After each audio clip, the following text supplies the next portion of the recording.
Et salut les férus de Pokémon, c'est un nouveau format sur la chaîne, donc je vais vous présenter les cartes les plus rares et potentiellement chères de l'extension Zénith Suprême. C'est donc la dernière extension du bloc épée et bouclier avant l'arrivée d'Écarlate et Violet. C'est une série .5, donc vous ne trouverez pas de display sur ce set, il y aura que des coffrets, des ETB, des tripacks. Donc voilà. Et dans cette vidéo, on ne parlera pas de prix volontairement, car étant donné que la série n'est pas encore sortie en France et que les prix évoluent au fil du temps, ça sert à rien de donner des estimations. En tout cas, si le concept vous plaît, n'hésitez pas à liker la vidéo et à me le dire en commentaire. Et bien sûr, si ce n'est pas encore fait, rejoignez la TV Team en cliquant sur le bouton s'abonner et la petite cloche. Parce que je récompense chaque mois mes abonnés YouTube qui like et commentent la vidéo. Je choisirai la vidéo du mois qui aura le plus de commentaires et je ferai un tirage au sort pour faire gagner ce mois-ci un duo pack Tempête Argentée et Évolution Céleste. Donc c'est parti maintenant pour le top 10. On commence ce top 10 donc avec un Zoroark de issue V-Star, franchement une très belle carte et illustration pour commencer ce top. Même s'il se positionne en bas du top, je trouve que la carte est vraiment très belle et mérite sa place dans n'importe quelle collection.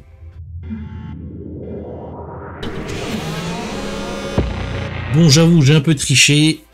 J'ai mis deux cartes, c'est deux cartes dresseurs. J'avoue, je ne suis pas très fan des cartes dresseurs en général, surtout qu'elles ne cotent pas énormément en français. Mais celle-là reste quand même très jolie et colorée, donc je pense qu'elles méritent leur place dans ce top. Allez, passons vite fait à la suite.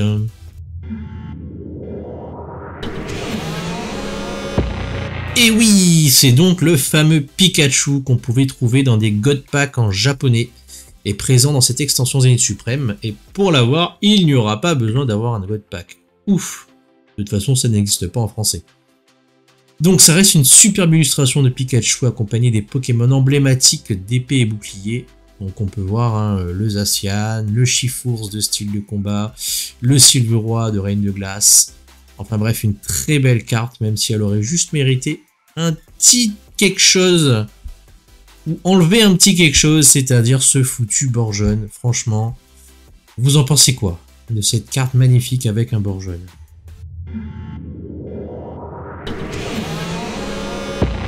Et pour cette 7ème place du classement, ce n'est pas une de mes 3 cartes que j'ai mises, car vous l'aurez compris, c'est le trio de chiens légendaires, donc Suicune, Raikou et Entei. Je les ai mises à la même position, même si la Suicune est vraiment magnifique, et vraiment au-dessus des 3 en termes d'illustration. Et je pense que la cote de Suicune sera également au-dessus de Raikou et Entei.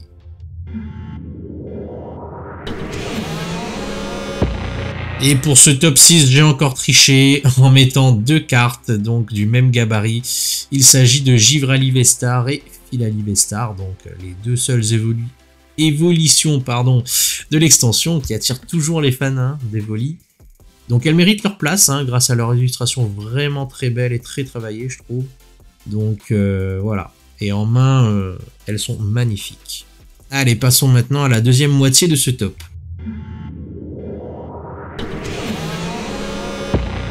Donc en top 5, nous avons le Mewtwo V-Star. Comment ne pas aimer cette carte hein.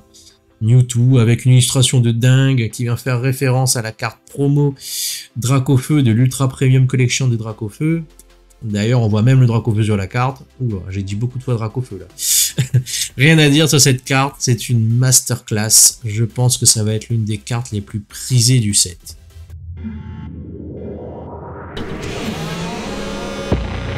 Et pour le haut du classement, j'étais obligé de les compter séparément, car elles valent leur pesant d'or. Bon, vous l'aurez compris, il s'agit évidemment pas d'une, mais de 4 cartes V-Star Gold.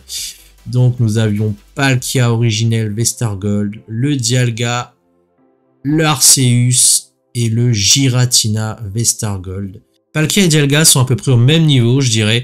Par contre, Arceus sera un peu au-dessus des deux autres. Et Giratina va vraiment être au sommet de ce classement. J'ai encore du mal à comprendre pourquoi les gens sont fans de ce Pokémon. Mis à part qu'il est légendaire et dragon, peut-être. Hein, peut-être que c'est ça. Bref, en tout cas, comme pour Origine Perdue, c'est un Giratina qui vient se poser en pole position de ce classement. Et pour bonus, voici mes cartes coup de cœur de l'extension qui ne se trouvent pas du coup dans ce top. Donc c'est parti. Donc il y a le Zeraora VMAX, vraiment classe. En plus j'adore l'illustration de la carte qui déborde sur les côtés. Regardez en haut à droite, c'est juste trop bien. Ensuite il y a le Deoxys V-Star. L'illustration est très chargée mais je trouve que ça donne un dynamisme à la carte. Je pense qu'il faut l'avoir en main pour voir vraiment le potentiel de cette carte. Et pour finir, je ne pouvais pas ne pas le mentionner, le Dracofeu Shiny Radieux, qui est quand même beaucoup plus beau que celui de Pokémon Go. Et voilà, c'est tout pour moi. Dites-moi en commentaire votre carte préférée de l'extension, celle que vous rêvez d'avoir. Je vous dis à très bientôt pour une nouvelle vidéo, et ciao ciao ciao ciao.